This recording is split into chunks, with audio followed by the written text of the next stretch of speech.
Hello, Zach. This will be some video feedback for you on Milestone 2, which is the web banner. We have 2 weeks left. If you have any questions or if I can help you across the finishing line, let me know.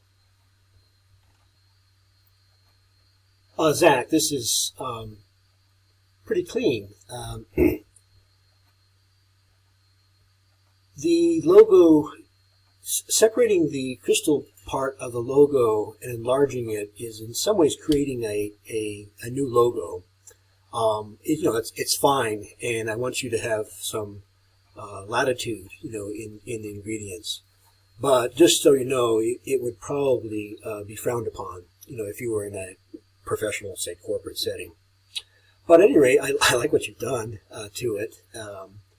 It's sometimes difficult to have something that is centered, so close to something that is not centered. In this case, this information, which is, for the most part, flush left, ragged right.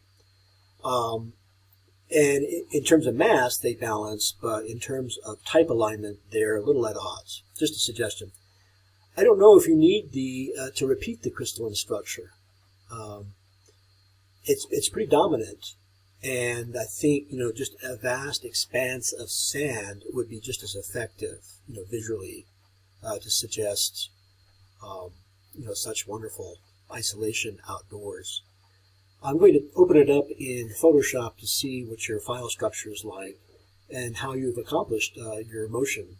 But with regard to the motion, I think it's, it's very simple. It doesn't need to be anything more than this. I think you have the requisite or the minimum amount of information, but perhaps you could even dispense with the URL.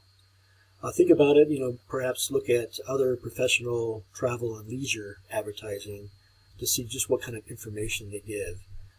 It's going to be different, I think, I would imagine, for, say, a web media over print. Okay, so you have a lot of layers. I think that's one way to go when you animate.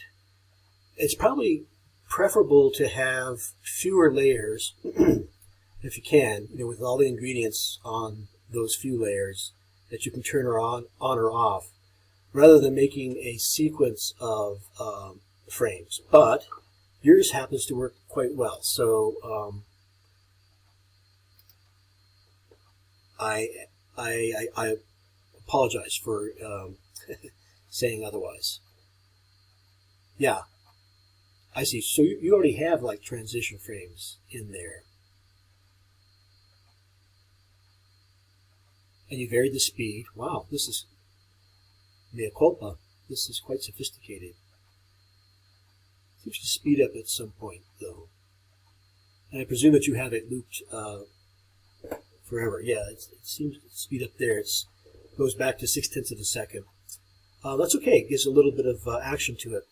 Think about this little animation as a drama, maybe with a 10-second drama, with an introduction, some kind of climactic moment, and then perhaps like a denouement. So good job. And you have nice ingredients too. Be careful that you haven't squashed the figure a little bit. It looks perhaps just a little bit vertically, smashed. But that could just be my poor eyesight after looking at this. I bid you strength.